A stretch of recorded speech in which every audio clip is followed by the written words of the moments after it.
जय हिंद। एक बार फिर से सभी का स्वागत है थिंक डिफरेंटली के यूट्यूब चैनल पे। तो यार आज की वीडियो में हम लोग 75 डे चैलेंज करने वाले हैं, जिस चैलेंज के अंदर आपको 75 डेज़ का एक प्लानर मिलेगा। साथ के साथ में आपको एक मैथमेटिक्स की ब्लॉक स्ट्रेटेजी दी जाने वाली है।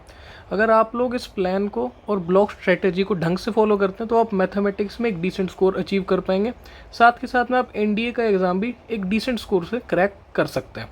तो चलो यार शुरू हो जाते हैं। तो देखो यार, ये तुम सब लोगों के सामने है 75 डेज चैलेंज का प्लानर। अब देखो, जो हमारा प्लानर है ना, उसको हमने बेसिकली दो पार्ट में डिवाइड कर, जहाँ पर होगा फेज़ 1 और फेज़ 2। जो हमारा फेज़ 1 है ये हमारा चैप्टर वाइज फेज़ होगा, और जो फेज़ 2 है ये हमारा रिवीजन बेस्ड फेज़ होगा। तो करना क्या है वो देख लेते हैं। फेज़ 1 जो होगा ना, ये तुम्हारा होगा चैप्टर वाइज फेज़, जैसा कि मैंने तुम्हें बताया। तो इसका मतलब ये हुआ कि फेज़ 1 में तुम्हारा बेसिकली मेन फोकस ये होगा कि हम लोग चैप्टर वाइज करें सिलेबस को कंप्लीट, चैप्टर वाइज हर एक चैप्टर के PYQs लगे और आगे बढ़ते चले। जबकि फेज़ 2 जो होगा वो चैप्टर वाइज ना जा करके ब्लॉक वाइज चलेगा। ब्लॉक वाइज से मेरा क्या मतलब है, तुम पूरे के पूरे मॉक्स दोगे। तुम मॉक वाइज यहाँ पर जाओगे, तुम ब्लॉक के हिसाब से जाओगे, पूरे के पूरे ब्लॉक उठाओगे, जो जो कनेक्टेड चैप्टर उन सबको साथ में लेकर के चलोगे फेज़ 2 में और उनको रिवाइज करोगे। तो फेज़ 1 तुम चैप्टर वाइज चल रहे हो, और फेज़ 2 में तुम कैसे चलने लगे रहे हो, तुम मॉक वाइज चलने लगे रहे हो, या फिर और दूसरे तरीके से बोलो तो ब्लॉक वाइज चलने लगे रहे हो। अच्छा हाँ, तो यहाँ पर मैं ब्लॉक स्ट्रैटेजी बताऊँगा, वो वाली ब्लॉक स्ट्रैटेजी अलग है, और ये जो मैं ब्लॉक बोलने लग रहा हूँ वो अलग चीज़ है। ठीक है, अब देखो फेज़ 1 में होगा क्या, पहले ये देख लेते हैं। सबसे पहली बात तो ये वाला फेज़ बहुत ज़्यादा इंपॉर्टेंट होगा। देखो तुम्हारे पास 75 डेज़ बचे हैं।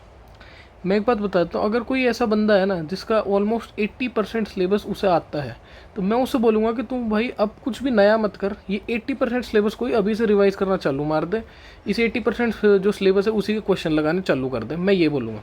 लेकिन अगर मान लो तुम्हारी ये पोजीशन अभी नहीं है, तब मैं बोलूँगा कि तुम फेज़ 1 का ये वाला पार्ट जो कि ब्लॉक स्ट्रैटेजी होगी, जो भी मैं मैथ में शेयर करूँगा उसको फॉलो करना।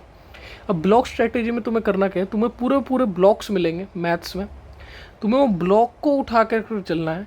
तुम्हें टारगेट फिक्स करना है कि हाँ मेरे को आज ये ब्लॉक का ये वाला पार्ट कवर करना है। कोई ब्लंडर क्रिएट नहीं होगा इस तरीके से। तुम्हारा बेसिक टारगेट ये होना चाहिए कि मेरा स्टडी आवर्स दिन का 8 से 10 घंटा निकले, और ये 8 से 10 घंटा मैं GAT प्लस मैथ दोनों के लिए बता रहा हूँ। ठीक है, तुम्हें जो ब्लॉक स्ट्रेटेजी है वो मैं सिर्फ मैथ की प्रोवाइड करने लग रहा हूँ। लेकिन हाँ, ये 8 से 10 घंटे तुम्हारा स्टडी स्पेन अभी से निकलना चाहिए GAT प्लस मैथ दोनों का लगा करके। तुम्हारी रिवीजन भाई डेली बेसिस पे होनी चाहिए, अभी भी होनी चाहिए, और जो फेज़ 2 हमारा रिवीजन फेज़ होगा उसके अंदर भी तुम्हारी रिवीजन चाहिए। 1 से 2 घंटे की तुम्हारी रिवीजन होनी चाहिए, जिसमें तुम ट्राई करो कि जो तुमने पिछले दिन पढ़ा था उसको आज के दिन तुम रिवाइज कैसे करोगे 10 क्वेश्चन के थ्रू। एक बात समझो यार, एक तरीका होता है कि तुम थ्योरी पढ़ के उसके बाद में क्वेश्चन लगाओ, लेकिन अब ये वाला जो टाइम है ना ये बहुत कम बचा हुआ है। अगर तुम ये करोगे तो तुम सिलेबस ज़्यादा कवर नहीं कर पाओगे। तो अभी बेटर ये होगा तुम क्वेश्चन करो, और तुम क्वेश्चन के थ्रू थ्योरी को समझो। जब तुम 10-12 टाइप के क्वेश्चन लगा लोगे तुम्हें समझ में आने लग जाएगा कि थ्योरी क्या कुछ है, तुम्हारे दिमाग में पल्ले पड़ने लग जाएगी बात। तो तुम्हारा अब ये टाइम आ चुका है कि तुम क्वेश्चन के थ्रू थ्योरी की तरफ जाओ, ना कि थ्योरी के थ्रू क्वेश्चन लगाओ। ठीक है, तो तुम्हें क्या करना है भाई, जो पिछले दिन पढ़ा उसको रिवाइज कैसे करना है, तुम्हें 10 सवाल लगाने हैं उस टॉपिक के। ऐसे करोगे तो तुम्हारा रिवाइज हो जाएगा। ठीक है, तुम्हें चैप्टर वाइज सीक्वेंस फॉलो करना है। अब चैप्टर वाइज सीक्वेंस से क्या मतलब, जैसे मान लो तुमने आज कोई चैप्टर उठाया, उस चैप्टर के मान लो तुमने 2 टॉपिक लगा लिए, तो क्या करो उन 2 टॉपिक के 50 सवाल लगा दो पर चैप्टर पर डे। अगर तुमने एक टॉपिक करा है तो एक टॉपिक के पर 50 क्वेश्चन लगा लो पर चैप्टर पर डे के हिसाब से। अगर मान लो 2 टॉपिक करे तो यार अगर हो पा रहा है तो 50-50 दोनों टॉपिक के लगा लो, और अगर नहीं कर पा रहे हो यार, टाइम की अभी भी कमी है, तो 50 क्वेश्चन दोनों के मिला कर लगा लो। लेकिन 50 क्वेश्चन तो तुम्हारे बनते ही हैं उस चैप्टर के जो तुमने आज में उठाया। ठीक है, यहाँ पर तुमको 30% ऑफ योर टाइम देना है मॉक्स को, और 70% ऑफ योर टाइम जो है वो जाना चाहिए चैप्टर वाइज क्वेश्चन पे। मॉक्स पर अभी बेशक से कम ध्यान दे लो, मैं ये बिल्कुल नहीं बोलूँगा कि ध्यान देना ही मत, नहीं, अभी भी ट्राई करो कि वीकली तुम लोग 2 मॉक दो, 2 से 3 मॉक ज़रूर दो। लेकिन फिर भी तुम्हारा मोस्ट ऑफ द टाइम जाना चाहिए चैप्टर वाइज पे, कि तुम चैप्टर वाइज PYQs करने लग रहे हो। दूसरी चीज़ क्या है भाई, 30% ऑफ द टाइम जो तुम मॉक्स में दोगे तुम्हें एनालाइज भी करना है कि मेरी गलती कहाँ हो रही है। और ऐसा हो सकता है तुम अभी मॉक दो तो क्या पता तुम्हारे नेगेटिव मार्क्स हैं, तुम शायद क्वालिफाई भी ना कर पा रहे हो, लेकिन उससे घबराना नहीं है, अभी भी हमारे पास 75 डेज़ बचे हुए हैं। ठीक है। अच्छा, यहाँ पर तुम देखोगे ना, मैंने अलग अलग ब्लॉक्स बना रखे, जैसे ये रेड वाला ब्लॉक हो गया, ये पर्पल ब्लॉक हो गया। अभी ब्लॉक स्ट्रेटेजी असल में है क्या जो तुम्हें मैथ में फॉलो करनी, एक बार उसको देख लेते हैं, फिर इस प्लेनर पे यार दोबारा आते हैं। तो चलो यार ब्लॉक स्ट्रेटेजी को एक बार देखते हैं। तो देखो दोस्तों, ये तुम्हारे सामने है मैथमेटिक्स की ब्लॉक स्ट्रेटेजी, जो कि मैंने काफ़ी चैप्टर को ऑर्गेनाइज करके बनाई हुई है। देखो ब्लॉक स्ट्रेटेजी में तुम्हें करना क्या है पहले वो समझ लेते हैं। ब्लॉक स्ट्रेटेजी में मैंने क्या करा है कि तुम्हारे पास मान लो जो अप्रोक्स 30 to 35 जो चैप्टर हैं, जब मान लो किसी ने भाई ये 35 को 40 तक खींच दो, हर एक चैप्टर को अलग अलग ले लेके, मैं ऑलमोस्ट 30 चैप्टर मानता हूँ। तो मान लो जो ये चैप्टर हैं, ये 30 के 30 चैप्टर यार ऐसे खिंडे हुए थे। मैंने क्या करा, ये 30 चैप्टरों को देखा किन चैप्टर में लिंक बन सकते हैं और कौन से चैप्टर जो पहले कर ले, ताकि वो बाद में जो उनकी भी कनेक्टेड टॉपिक है ना वो सारे काम में आ जाए। तो उन चैप्टर को मैंने इस तरीके से कुछ ब्लॉक में क्लासीफाई कर दिया। साथ के साथ में ये ब्लॉक इस तरीके से भी मैंने कैटेगराइज करे हुए हैं कि वेटेज के हिसाब से तुम देख पाओ। तो देखो जैसे मान लो ब्लॉक 1 है, देखो कि ब्लॉक 1 में यार वेक्टर है, 3D है, मैट्रिक्स है, स्ट्रेट लाइन है। ये सारे टॉपिक लगभग 10-10 सवाल लाते हैं अपने साथ पेपर में। तो तुम देखो, अगर तुमने ब्लॉक 1 को ढंग से कर लिया तो तुम्हारे पास 30 सवाल बन गए। मुझे इतने सवाल लगभग हमें चाहिए होते हैं कि कट ऑफ क्लियर कर जाए हम लोग। तो तुम लोगों को ब्लॉक स्ट्रेटेजी को बहुत ढंग से फॉलो करना है। अब तुम्हें करना क्या, ये देखना, यहाँ पर तुम देखोगे तुम्हारे पास 1 2 3 4 5 ब्लॉक बने हुए हैं। अब तुम्हें करना क्या है, जैसे 1 जुलाई आ गया भाई, 1 जुलाई से ब्लॉक 1 को स्टार्ट कर दो। अब ब्लॉक 1 में क्या करें, जैसे मान लो हमेशा तुम अभी देखो ब्लॉक 1 में अगर मान लो तुम 3D एंड वेक्टर स्टार्ट करते हो तो हमें हमेशा पहले वेक्टर स्टार्ट करना। तो मान लो जैसे तुमने ब्लॉक 1 को स्टार्ट करा और तुमने स्टार्ट यहाँ से कर दिया मैट्रिक्स एंड डिटरमिनेंट से। तुमने क्या करा यार, मैट्रिक्स एंड डिटरमिनेंट उठाया, तुमने देखा अच्छा इसकी अप्रोक्स 10 क्वेश्चन की वेटेज है, मतलब यार ये इंपॉर्टेंट है, इसको छोड़ना मतलब इसको छोड़ना अच्छा नहीं होगा। तो तुम लोग ये वाला जो पार्ट है वो करने लग जाओगे भाई। अब तुम देखो 10 क्वेश्चन है, ये 12th में भी आया था यार, तो मतलब मैंने बोर्ड के लिए तो पढ़ा होगा ना, बोर्ड के लिए, और मैं पढ़ भी रहा हूँ। जो 12th में अभी अपीयरिंग बच्चे हैं वो लोग तो पढ़ने भी लगे रहे होंगे। तो यार तुम लोग देखोगे ये 10 सवाल ला रहा है, ये स्कूल में भी मैंने पढ़ रखा है, तो मतलब हाँ मैं इसमें ठीक ठाक स्कोर कर सकता हूँ। तो ठीक है, तुम इसको करोगे। अब तुम्हें करना क्या, ये देखना, तुम्हारे पास 2 दिन, ये 2 दिन की ये अप्रोक्स टाइम मैंने बोला है। अगर तुम लोग 1 दिन में करो बहुत बढ़िया, हाँ कोशिश करना यार ज़्यादा ना मत खींचना, मतलब ये 2 दिन को तीसरे दिन पे मत ले आना, नहीं तो बाद में ना तुम्हारे पास टाइम बचेगा नहीं। अच्छा, और एक बात और, ये 2 दिन में करना मतलब क्या कंप्लीट चैप्टर वन शॉट देखेगा कहीं से जाके, नहीं भाई टाइम ही नहीं है उसका इतना कि तुम वन शॉट जाके देखो। तुम्हें क्या देखना है, तुम्हें बस रैपिड रिवीजन की वीडियो देखनी है। कोई एक ऐसी वीडियो उठाओ यूट्यूब से जहाँ पर तुम्हें इस चैप्टर के सारे फॉर्मूला एक जगह पे लिखे मिल जाए, और सारे के सारे कंसेप्ट जो हैं वो किसी शॉर्ट फॉर्म की वीडियो, ज़्यादा नहीं, 30 मिनट, हद मार के 1 घंटा 1.5 घंटा, इतने में तुम्हारा पूरा मैट्रिक्स डिटरमिनेंट में क्या कुछ लिखा हुआ है सब कुछ तुम्हें पता चल जाए, बस बेसिक आइडिया लग जाए। जैसे तुम्हें पता चल गया ना भाई क्या कुछ है, यहाँ इस पैटर्न में PYQ लगाना शुरू कर दो। क्या करो, 26 के PYQ उठाओ, लगा लिए। मान लो 2 अभी जैसे 26 में पहला पेपर तो हो गया ना भाई, उसके PYQ लगाओ, लगा लिए। फिर 25 पे आ जाओ, 25 में पेपर 1 है, पेपर 2 है, मान लो पेपर 1 के PYQ लगा लिए, टिक मार दो। पेपर 2 के लगा लिए, टिक मार दो। 24 पे आ जाओ, पेपर 1 के लगा लिए, पेपर 2 के थे, पेपर 1 के लगा लिए, लेकिन यार उसके बाद में ना 2 दिन से ऊपर जा रहा है टाइम, ठीक है छोड़ दो। तुम ये देखो ना, तुमने इतने को PYQ तो लगा लिया है, ठीक है। तो इतने PYQ पूरे करने के बाद अगर तुम्हारे 2 दिन से ऊपर जा रहा है छोड़ दो। अगर हद मान के मान लो तुम्हें लग रहा है कि हाँ मैं कर सकता हूँ, ठीक है 3 दिन खींच लो।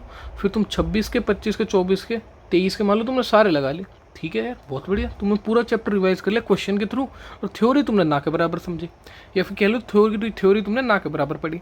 फिर मैट्रिक्स डिटरमिनेंट के बाद में मान लो तुम आ गए स्ट्रेट लाइन पे। स्ट्रेट लाइन मान लो तुम्हें थोड़ा कम आता था, तो मान लो थ्योरी वगैरह पढ़ने में थोड़ा टाइम लग गया, तुम्हारा जो 1 दिन था वो सारा थ्योरी पढ़ने में चला गया। फिर 1 दिन में जो तुम सवाल लगाओगे, मान लो तुम 26 के और 25 के ही लगा पाए, 24 के और 23 के नहीं लगा पाए, ठीक है भाई नहीं लगे, जो बाद में तुम रिवीजन भी तो करोगे, इन 75 दिनों में रिवीजन भी तो आएगी, वो रिवीजन के टाइम पे यहाँ से शुरू हो जाना 24 से और 23 से। तुम्हें होल्ड बनानी है PYQ पे जितनी ज़्यादा हो सके, ठीक है। तो ब्लॉक स्ट्रेटेजी इस तरीके से काम करेगी। दूसरी चीज़ मान लो ब्लॉक 1 मैंने उठा रखा है। अच्छा देखो, दिन में मैं समझता हूँ कि मान लो तुम 4 घंटे देते होगे मैथ को, या फिर मान लो तुम 5 घंटे देने लग रहे हो मैथ को, और बाकी तुम GAT को भी दे रहे हो, वैसे तो ये भी बहुत ज़्यादा है। मान लो 4 घंटे या फिर 3 घंटे तुम मैथ को देने लग रहे हो, ठीक है। अगर मान लो तुम ब्लॉक 1 तुमने उठाया, तो ब्लॉक 1 के साथ साथ में तुम क्या करो, जैसे ब्लॉक 5 का कोई एक टॉपिक उठा लो, कोई एक चैप्टर उठा लो। जैसे क्या करो, ब्लॉक 1 से मान लो तुम चला रहे हो मैट्रिक्स एंड डिटरमिनेंट, ठीक है यार मैं यहाँ से ये चला रहा हूँ। ब्लॉक 5 से एक काम करता हूँ, मैं इंटीग्रेशन को चला लेता हूँ। और इंटीग्रेशन को कैसे चलाओगे, तुम्हें कुछ अलग से नहीं पढ़ना, बस 10 क्वेश्चन डेली के प्रैक्टिस के लगाओ, तुम्हारी इंटीग्रेशन भाई ठीक हो जाएगी। फॉर्मूला देखो, इंटीग्रेशन के लिए बता रहा हूँ, फॉर्मूला देखें, 10 क्वेश्चन डेली के प्रैक्टिस के लगाओ, बस होगी भाई ब्लॉक 5 की एक चैप्टर की रिवीजन। ठीक है, मैंने कर ली रिवीजन। फिर अगले दिन जैसे है, मैं मान लो मेट्रिक्स एंड डिटरमिनेंट का एक दिन जो था उसमें ब्लॉक 5 में तुमने इंटीग्रेशन की रिवीजन कर ली। अब दूसरा दिन आया, दूसरे दिन पे क्या करो, तुम मेट्रिक्स डिटरमिनेंट यहाँ से चला रहे हो, ये तुम्हारा मेन चैप्टर चल रहा है जो तुम रिवाइज कर रहे हो, जिसको तुम क्वेश्चन के थ्रू पूरा देखने लग रहे हो। फिर तुमने क्या करा, ब्लॉक 1 के साथ साथ में ब्लॉक 5 का इंटीग्रेशन दोबारा से उठा लिया। अभी इंटीग्रेशन के 10 सवाल और लगा लिए, तुम थोड़ा सा और आगे बढ़ गए। ठीक है, फिर ब्लॉक 1 से तुम कहाँ पे, ब्लॉक 1 के दूसरे चैप्टर पे शिफ्ट हो गए, स्ट्रेट लाइन पे। इस पे तुम्हारा मेन फोकस 3 घंटे में, मान लो तुम 2 घंटे फोकस यहाँ पे देने लग रहे हो, तुम्हारे 2 घंटे फोकस यहाँ है, बेशक से मान लो 2.5 घंटे फोकस तुम्हारा यहाँ है। जो बाकी के 30 मिनट है, उस 30 मिनट में क्या करो, तुमने फिर से इंटीग्रेशन के 10 क्वेश्चन लगा लिए। अब तुम देखो, तुम 30 क्वेश्चन इंटीग्रेशन के लगाओगे तो मतलब मैं ये तो मान सकता हूँ कि भाई 3 से 4 टाइप के क्वेश्चन तो देखोगे ही ना। मतलब तुम्हारा इंटीग्रेशन की तुम्हारी थोड़ी थोड़ी स्किल भी डेवलप होने लग रही हो। मान लो इंटीग्रेशन नहीं, मान लो तुम डिफरेंशियल उठा लिया, डिफरेंशियल कर ही नहीं पाओगे उसके बिना वैसे तो, लेकिन मान लो तुम्हें इंटीग्रेशन आता है, तुमने डिफरेंशियल उठा लिया। अब तुम देखोगे यार, जब मैं ब्लॉक 1 करने लग रहा था, ब्लॉक 1 के साथ साथ मैं यहाँ पे डिफरेंशियल भी रिवाइज कर पा रहा हूँ। तुम देखोगे सिलेबस तो ढंग से यार चलने लग रहा है। अब मान लो यहाँ से तुम लोग शिफ्ट हो गए वेक्टर पे। अब वेक्टर क्योंकि हम 11th में फिजिक्स में भी करके आते हैं और 12th में भी कुछ खास मुश्किल नहीं होता, तो मान लो तुम्हें वेक्टर इजी लगने लग रहा है। तुमने वेक्टर को मान लो 2 घंटे दे दिए, 1 घंटे का टाइम बचाना। अब की बारी तुमने क्या करा, तुमने इंटीग्रेशन नहीं उठाया, तुमने EOD स्टार्ट कर दिया, तुमने डिफरेंशिएशन वगैरह वो सब कुछ चीज़ें स्टार्ट कर दी। या फिर मान लो कोऑर्डिनेट, अच्छा मैं ये रिकमेंड करूँगा कोऑर्डिनेट को सबसे लास्ट में उठाना, सबसे बिल्कुल लास्ट में उठाना, लेकिन मान लो फिर भी तुमने कोऑर्डिनेट ज्योमेट्री स्टार्ट कर दिया। तो तुम्हें ऐसे ना एक ब्लॉक जो है तुम्हारा मेन टारगेट रहेगा, और जो दूसरा सेकेंडरी जो टारगेट रहेगा वो तुम्हारा कोई और ब्लॉक रहेगा जिसको तुम सिर्फ रिवाइज करने लग रहे हो। जो तुम सेकेंडरी ब्लॉक लोगे ना, उसके या तो भाई तुम सारे फॉर्मूला रिवाइज करोगे उसी दिन, या फिर क्या करोगे 10 क्वेश्चन से ज़्यादा मत जाना। अगर हाँ तुम्हें लग रहा है मैं और ज़्यादा पुश कर सकता हूँ तो और ठीक है, नहीं तो 10 क्वेश्चन से ज़्यादा नहीं जाना, फिर रिवीजन का मतलब नहीं बैठेगा। ठीक है, अब जैसे मान लो तुमने ब्लॉक 1 करा, तुमने ब्लॉक 1 को मान लो 7 दिन में पूरा कर लिया, तो तुम अप्रॉक्सीमेटली भाई 30 क्वेश्चन अपने हाथ में लेके चल रहे हो। लेकिन यार अब तुम बोलोगे कि भैया 30 क्वेश्चन तो मैं नहीं ले पाऊंगा, क्योंकि मैं वेक्टर पूरा नहीं पढ़ पाया, मैं 3D पूरा नहीं पढ़ पाया। क्योंकि 3D में जैसे एग्जाम्पल ले रहा हूँ, 3D में जो प्लेन वाला टॉपिक वो है यार बड़ा, तो मान लो तुम प्लेन पूरा नहीं पढ़ पाए। मैं कहा ठीक है यार, प्लेन नहीं पढ़ पाया, 30 सवाल आएंगे ना, ले 10 माइनस कर दिया मैंने मान लिया वो 10 ऐसे सवाल हैं जो तुमने पढ़े ही नहीं, तुमने वो वाला जो टॉपिक था ना चैप्टर का, वो तुमने टच ही नहीं करा।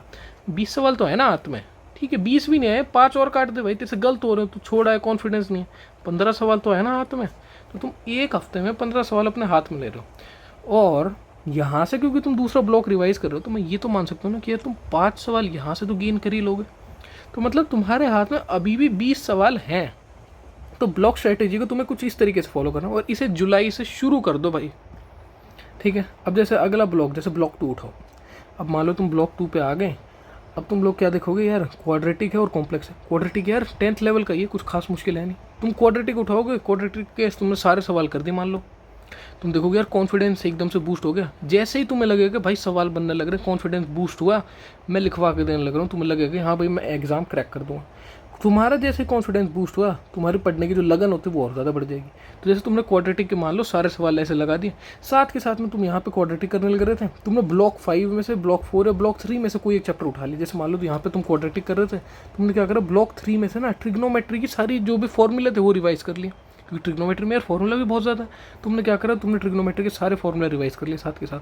फिर मान लो तुम कॉम्प्लेक्स पे आ गए, कॉम्प्लेक्स यार मान लो तुम्हारा थोड़ा पढ़ने में जो है टाइम ज़्यादा लग गया, समझने में टाइम ज़्यादा लग गया, वो मानते भी चलो, तो कह लो कि भाई तुम एक दिन में 26 के सवाल लगा पाए, ठीक है। और साथ के साथ मान लो तुमने ट्रिग्नोमेट्री के जो फॉर्मूले थे उन्हें फिर से रिवाइज कर लिया। तो अब एक चीज़ देखना, तुम कॉम्प्लेक्स कर रहे हो, साथ के साथ तुम ट्रिग्नोमेट्री के फॉर्मूले रिवाइज कर रहे हो, ठीक है यार, बात बनने लग रही है, मतलब हम सही आगे जा रहे हैं। मान लो कॉम्प्लेक्स हो गए, तुम 2 साल के PYQ ही लगा पाए। अब यार आगे क्या यार, ये तो दिक्कत होगी, हमने तो सिर्फ 2 साल के PYQ लगाए। यार कोई दिक्कत नहीं है ना, जो तुम्हारा आगे का 30 दिन है, या फिर मान लो जब तुम ब्लॉक 2 खत्म करके ब्लॉक 3 पे आ गए, तुम ब्लॉक 3 जब ट्रिग्नोमेट्री कर रहे हो तो तुम कॉम्प्लेक्स के बाकी के सवाल लगाओ। मैं बोल रहा हूँ ना, दिन के 10 क्वेश्चन लगाओ, तो तुम दिन के 10 क्वेश्चन लगाओगे, क्या तुम 5 साल के PYQ कवर नहीं कर पाओगे 30 दिन में? यार कर लोगे, आराम से कर लोगे। और तुम्हें बिल्कुल ऐसे ही चलना है, ब्लॉक्स में डिवाइड करो ताकि चीज़ें आसान हो। अब जैसे मान लो यहाँ से तुम एरिया करने लग रहे हो, तुमने एरिया का क्या करा, तुम देखोगे यार दो तीन सवाल हैं, तुमने क्या करा एक दिन में सारे के सारे पीवाईक्यू लगा दिए। अच्छा जब तुम एरिया करोगे तुम इंटीग्रेशन में स्टक होगे, तो इंटीग्रेशन के तुम साथ में क्योंकि 10-10 क्वेश्चन लगा रहे थे स्टार्टिंग से, तुम्हें इंटीग्रेशन में कुछ खास दिक्कत नहीं होगी। तो भाई इस तरीके से ब्लॉक को तुम्हें लेकर के चलना है। तुम्हारा एक जो होगा वो होगा प्राइमरी ब्लॉक, यहाँ बेशक से लिख लो, एक जो है तुम्हारा चलेगा प्राइमरी ब्लॉक और जो दूसरा है वो तुम्हारा चलेगा सेकेंडरी ब्लॉक। जो प्राइमरी ब्लॉक होगा वो ब्लॉक होगा जिसको तुम्हें मेन टारगेट लेकर के चलना है। जैसे यहाँ पे ब्लॉक 1 तुम्हारा प्राइमरी था, और सेकेंडरी ब्लॉक वो होगा जिस ब्लॉक में से तुम कोई एक चैप्टर उठा के जस्ट फॉर रिवीजन लेने लग रहे हो। अभी वैसे तो ये सब भी रिवीजन में ही है प्राइमरी में, लेकिन एक बोलते नहीं भाई रिवीजन का भी रिवीजन करने लग रहे हो, वो वाला हिसाब होगा सेकेंडरी ब्लॉक। तो जैसे प्राइमरी ब्लॉक में मैंने ब्लॉक 1 लिया और सेकेंडरी ब्लॉक में मैंने क्या लिया, मैंने ब्लॉक 5 का इंटीग्रेशन ले लिया। और तुम्हें फिर बाद में ब्लॉक 2 पे जब तुम आए तो तुम्हें यहाँ पे प्रॉफिट हो गया कि तुम्हें यार फॉर्मूले याद थे और एरिया का तुम्हारे सवाल बनने लगे। तो तुम्हें इस तरीके से हर एक जो ब्लॉक है उसको फॉलो करना है। अब जैसे एक बार चैप्टर और देख लेते हैं। ब्लॉक 1 में तुम मान लो वेक्टर से शुरू हो जाते तो वेक्टर के बाद तुम्हें 3D पे जाना है। तुम्हें वेक्टर है, तुम्हें 3D आसान लगेगा। मैट्रिक्स एंड डिटर्मिनेंट आसान चैप्टर है, स्ट्रेट लाइन आसान चैप्टर है, ठीक है। यहाँ से तुम ऑलमोस्ट 30 क्वेश्चन सिक्योर करो। फिर ब्लॉक 2 पे आ जाओ, क्वाड्रेटिक बिल्कुल आसान है, कॉम्प्लेक्स थोड़ा सा मैं बोलूँगा क्योंकि नया है इसलिए शायद अजीब लगे, नहीं तो आसान है। एरिया अगर ग्राफ आता है तो ठीक ठाक तुम कर लोगे, और इंटीग्रेशन समझनी, और इंटीग्रेशन क्योंकि तुम ब्लॉक 1 के साथ कर रहे हो तो दिक्कत होगी नहीं। बाइनोमियल और फंक्शन में से कोई एक चैप्टर उठा लेना यहाँ पर और उसको 2 दिन के अंदर कवर कर देना। अगर एक दिन में कर पा रहे हो तो भाई बहुत बढ़िया, ठीक है।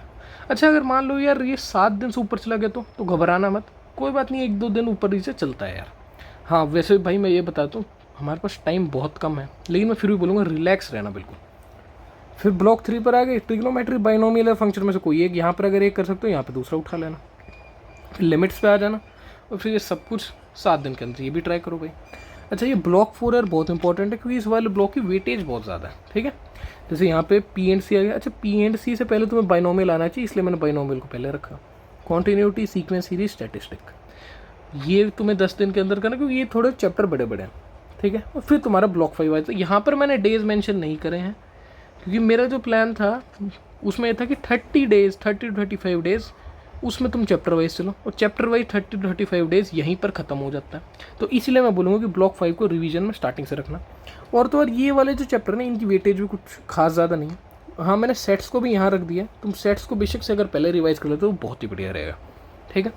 अच्छा एक बात और, अगर तुम्हें इंटीग्रेशन आ गया ना तो तुम्हें डिफरेंशियल भी आ जाएगा, तो तुम ट्राई करो कि साथ के साथ में ब्लॉक को रिवाइज करते हुए चलो, ठीक है। और तुम्हें जस्ट फॉर प्रैक्टिस लेना है ये सारे के सारे, ठीक है। 10 क्वेश्चन की प्रैक्टिस करो, फॉर्मूला रिवाइज करो बस। एक बात और समझना, ट्राई करो भाई ब्लॉक 4 को 25 जुलाई तक तुम कंप्लीट कर दो। देखो यहाँ पर तुम देखोगे ना ये 25 से तो ज़्यादा ही बेटर है, ठीक है। लेकिन मैं फिर भी बोलूँगा कि ट्राई करो कि ब्लॉक 4 तक तुम 25 जुलाई तक पहुँच जाओ। 25 जुलाई से पहले पहले तुम ब्लॉक 4 को ख़त्म कर दो। ब्लॉक 5 को हमेशा साथ में लेके चलना, रिवीजन हमेशा करनी, ठीक है। अब जैसे एक बात और समझना, मान लो तुम ब्लॉक 3 के ऊपर आ गए तो भाई हम रिवाइज कैसे करें। देखो ब्लॉक 3 के साथ तुम आ गए, तुम्हें एक कोऑर्डिनेशन में कोई एक, जैसे बोला था ना मैंने, प्राइमरी ब्लॉक फिर सेकेंडरी ब्लॉक। तो सेकेंडरी ब्लॉक तो तुम्हारा हमेशा चलेगा, वो तुम्हारे ऊपर तुम कौन सा चूज़ कर रहे हो। लेकिन उसके अलावा एक और ब्लॉक बना लेना। जैसे मान लो तुम ब्लॉक 3 पे है, तुम यार ब्लॉक 2 और ब्लॉक 1 तो करके आए हो। अब भाई अगर तुम ब्लॉक 2 और 1 करके आए हो, अगर वो तुम भूल गए तो उसका फ़ायदा ही क्या हुआ। तो जैसे तुम ब्लॉक 3 करोगे ना यार, तो ब्लॉक 2 और ब्लॉक 1 का कोई भी रैंडमली चैप्टर उठा लेना, क्योंकि तुम करके आए हो। रैंडमली चैप्टर उठा के उस चैप्टर के 10 सवाल लगा लें, कितना ही तो मुश्किल है। मान लो तुम ट्रिग्नोमेट्री यहाँ से करने लग रहे हो, तुम ब्लॉक 2 और ब्लॉक 1 करके आए हो ना, ब्लॉक 1 का मान लो तुमने वेक्टर उठा लिया, उसके 10 सवाल लगा लिए भाई, हो गया रिवाइज, ठीक है। फिर तुमने ट्रिग्नोमेट्री करने लग रहे हो, मान लो फिर से यार यहाँ से कॉम्प्लेक्स उठा लिया, इसके 10 सवाल लगा लिए, हो गया रिवाइज। कहीं पे अटक गया, ठीक है यार, उसके नोट्स रिवाइज कर ले, उसके फॉर्मूला शीट देख ली, बात खत्म हो गई।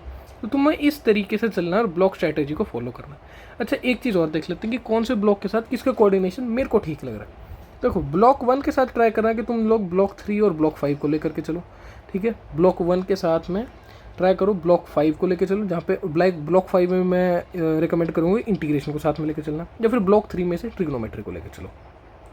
फिर अगला आ जाता है ब्लॉक 2। ब्लॉक 2 में भी सेम है, ब्लॉक 5 है, ब्लॉक 3 को लेकर के चलो, क्योंकि यहाँ पर एरिया आ जाता है। तो तुम अगर ब्लॉक 5 को यहाँ से ही लेकर के चलते हो ज़्यादा फायदे में रहोगे, ठीक है। सिमिलरली ब्लॉक 3 के लिए भी मैंने दे रखा है, ब्लॉक 4 के लिए भी ले रखा है। ये टोटली तुम्हारे ऊपर, तुम अगर चाहो तो कुछ और भी सीक्वेंस बना सकते हो, और अगर तुम चाहो कि भाई हम ब्लॉक 5 करेंगे ही नहीं तो वो भी तुम्हारे ऊपर।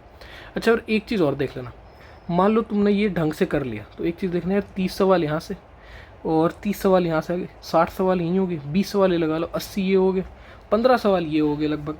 ठीक है, तो यार देखना कितने सवाल तुम अभी से बना पा रहे हो, तुम ऑलमोस्ट 95 क्वेश्चन सिक्योर कर पा रहे हो यहीं पे।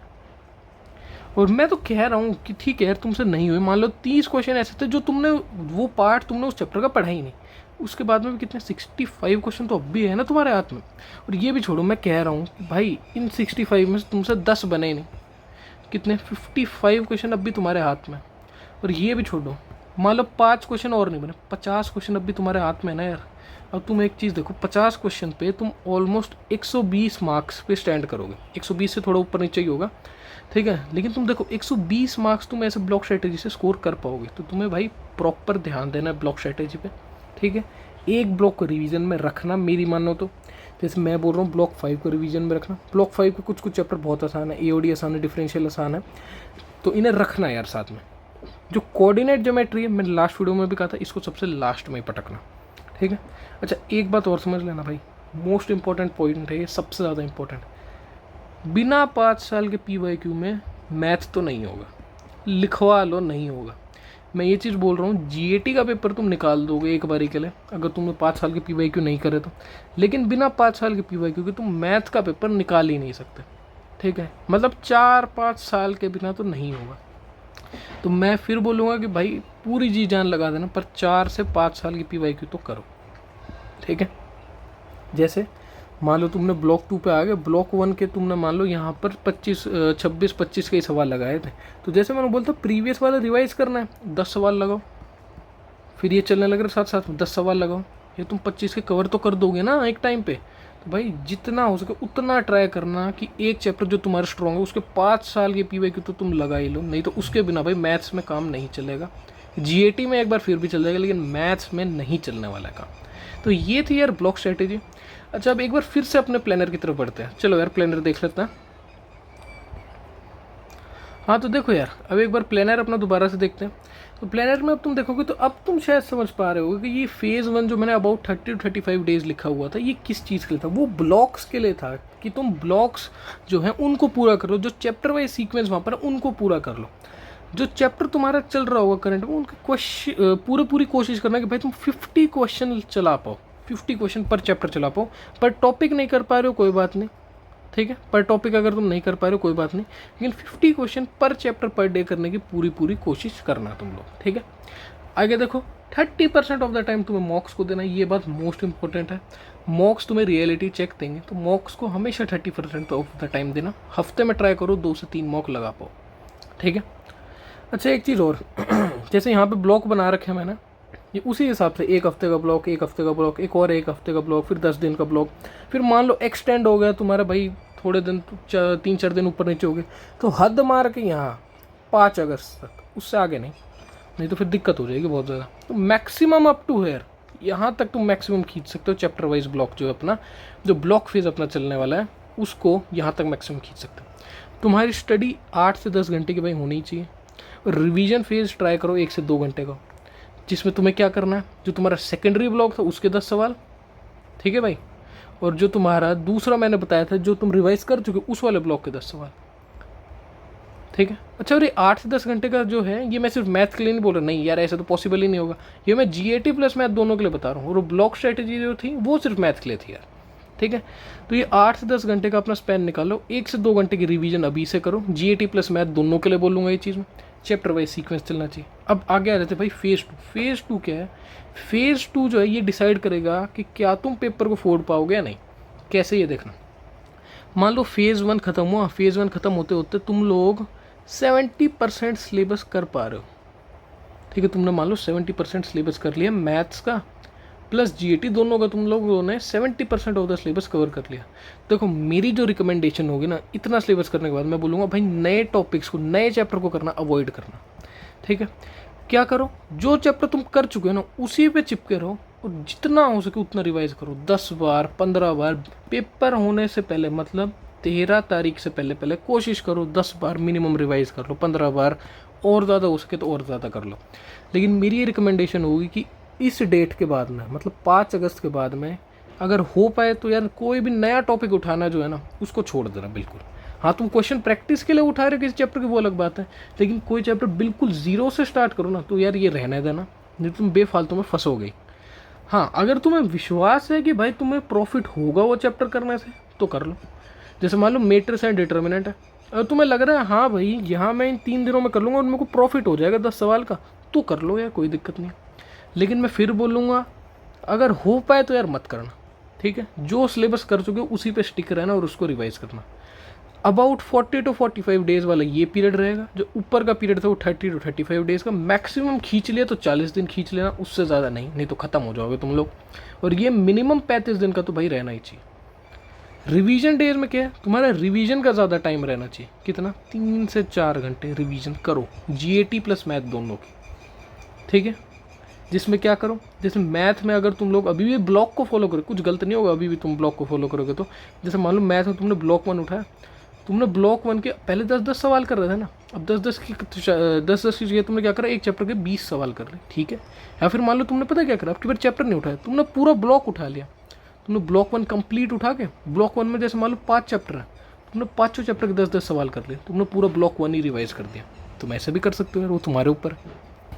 तो ये तुम्हारा स्टडी स्पेन अगर 10 घंटे है ना, तो 3 से 4 घंटे कोशिश करो उसमें सिर्फ रिवीजन के हो।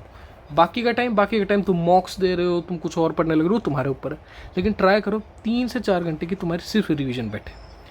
दूसरी चीज़ देखना, most important point, 70% of your time should be on मॉक्स। तुम्हारा मॉक्स के ऊपर 70% टाइम जाना चाहिए, ठीक है। ट्राई करो यार 70% टाइम तुम मॉक्स को दो। अब इस टाइम में तुम्हारा क्या होना चाहिए, हर एक दिन छोड़ के एक दिन पे तुम लोग मॉक दो ही दो। मॉक्स आर मस्ट, तुम्हें पता चलेगा तुम कहाँ पर स्टैंड करने लग रहे हो। और 30% तुम जाओगे चैप्टर वाइज या फिर ब्लॉक वाइज, जो मैंने तुम्हें अभी बताया रिवीजन का। तो मतलब जो भी तुम लोग चैप्टर वाइज ब्लॉक वाइज करोगे ना, वो सारा तुम्हारे इस रिवीजन में आना चाहिए। ये जो स्टडी है इसमें कोशिश करो ज़्यादा से ज़्यादा तुम मॉक्स दे पाओ, ठीक है। एक बात और, the most important, the VIP tip, 10 सितंबर से पहले, before 10th of September try करो कम से कम 25 मॉक तुम दे दो। अब मैं क्यों बोल रहा हूँ, एक बात मैं बताता हूँ, अगर जैसे तुम मॉक अभी से स्टार्ट करोगे ना, तुम्हारे शायद पहले दूसरे मॉक में ढंग के नंबर ही नहीं आएंगे, तुम देख नहीं पाओगे, ऐसे नंबर आ जाएंगे, शक्ल अपने मतलब अपने आप को तुम कोसने लग जाओगे, इतने बुरे नंबर है शायद, ठीक है। अगर तुम्हारे अच्छे नंबर है तो यार बहुत बढ़िया है यार, तुम तो बहुत खतरनाक आदमी है। लेकिन अगर मान लो तुम्हारे नंबर अच्छे नहीं है, तो तुम्हें जो कॉन्फिडेंस तुम्हारा गिरेगा ना भाई, उसकी कोई हद नहीं है। तो इसलिए मैं बोलूँगा एटलीस्ट 25 मॉक्स देना। जो तुम्हारे स्टार्टिंग के 5 से 10 मॉक होंगे वो तो ऐसे ही जाने वाले, उसके बाद में तुम धीरे धीरे जो तुम्हारा 11वां 12वां मॉक होगा, तुम धीरे धीरे मोमेंटम पकड़ोगे। तुम फिर किसी एक जो स्कोर होगा ना उस पर स्टक हो जाओगे, यार मेरे हमेशा 100 के आसपास नंबर आ रहे हैं, फिर एकदम से वो 100 वाला जो बैरियर होगा तुम उसे क्रॉस करोगे। तो एटलीस्ट 25 मॉक देना, इससे पहले मत जाना यार, ठीक है। अच्छा और एक बात और, 11 और 12 सितंबर को बस रिवीजन करो, शांत रहो, मौज मारो। उसके बाद 13 का जो होगा वो देखेंगे। लेकिन 10 सितंबर तक या 10 सितंबर से पहले ट्राई करो कि तुम 25 मॉक दे चुके हो। अगर तुम लोग ढंग से सब कुछ फॉलो करते हो तो यार तुम एटलीस्ट 100 से 120 नंबर तो स्कोर कर लोगे। 100 तो कर ही लोगे कि तुम मैथमेटिक्स में 100 अगर तुम स्कोर कर पा रहे हो। जो एक एवरेज जो भी बच्चा होता है वो यही सोचता है कि मैं मैथ में 100 के आसपास का टारगेट करूँ और GAT में 300 के आसपास का टारगेट करूँ। तो तुम लोग 100 अचीव कर लोगे अगर तुम लोग अब भी ब्लॉक स्ट्रैटेजी को फॉलो करते हो तो, ठीक है। इससे भी ज़्यादा कर सकते हो, लेकिन बात वही आ जाती है कि सिचुएशन को देखते हुए हमेशा चलना होता है। जो ब्लॉक स्ट्रेटेजी थी वो मैं तुम्हें मैथमेटिक्स के लिए दे चुका हूँ। अच्छा अब कुछ ना रूल्स देख लेते हैं जिनको तुम्हें फॉलो करना है। अब देखो सबसे पहली बात तो कंसिस्टेंट रह करके तुम्हें 8 से 10 घंटे का स्टडी स्पेन रोज़ निकालना है। कोशिश करो यार 8 से 10 घंटे तुम रोज़ पढ़ पाओ इन 75 डेज़ के अंदर। रिवीजन डेली बेसिस होगी। मैंने तुम्हें फ़ेज़ 1 में भी और फ़ेज़ 2 में भी दोनों में बोला कि भाई तुम रिवीजन तो करोगे। GAT प्लस मैथमेटिक्स दोनों के बताने लग रहा हूँ, दोनों में तुम लोग रिवीजन करोगे। दूसरी बात, एक प्लान बनाओ उसके बाद अटैक करो। कहने का क्या मतलब है, तुम्हारे पास होना चाहिए कि भाई आज मेरे को दिन में ब्लॉक 1 के ये पार्ट करना है, या ब्लॉक 1 में आज मैं इसे ख़त्म कर दूंगा, मैं ब्लॉक 2 के 2 पार्ट करने वाला हूँ, मैं GAT में आज इस सब्जेक्ट का ये पार्ट करने वाला हूँ। तुम्हारे पास एक प्लान होना चाहिए कि आज मैं ये करने वाला हूँ और फिर अटैक कर दो, ठीक है। रियलिस्टिक गोल बनाना, ऐसे नहीं कि भाई GAT के 10 चैप्टर उठा लिया आज मैं ये सारे ख़त्म कर दूंगा, नहीं, रियलिस्टिक चलना। दूसरी चीज़, से नो टू बैड हैबिट। यार कुछ भी बुरी आदतें हो ना भाई उन्हें नो बोलो, ठीक है।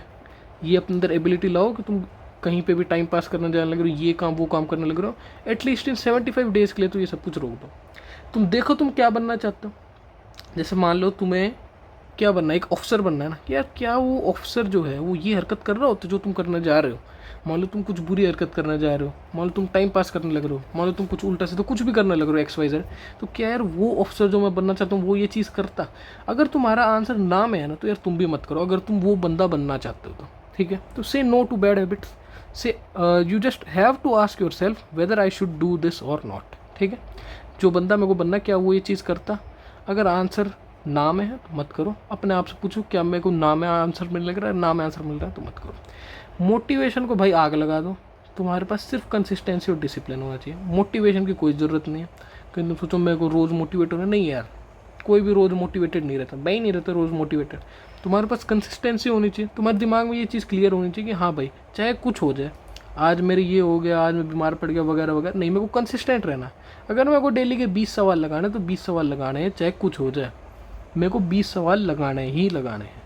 डिसिप्लिन रहना, क्या मेरे को इस टाइम से इस टाइम के बीच में ये काम करना है तो करना है, चाहे कुछ हो जाए, इसके ये हो गए, उसके वो हो गए, बीमार पड़ गए, कुछ मैटर नहीं करता। तुम्हें कंसिस्टेंट प्लस डिसिप्लिन रहना। ठीक है, तो ये थी भाई 75 डेज चैलेंज के कुछ रूल्स, तुम्हें प्रॉपर प्लानर दे दिया।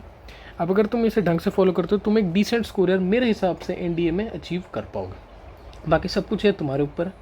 ठीक है, life is a journey bro, so you have to decide where to stop and where to not. वो तुम्हारे ऊपर डिसाइड करेगा तुम क्या करोगे क्या नहीं करोगे। देखो ये बात भी सच है कि शायद अगर तुम्हें वीडियो देखने लग रहे हो, जितने भी मतलब वीडियो देखने लग रहे हैं, सबका सिलेक्शन क्या पता भाई ना भी हो।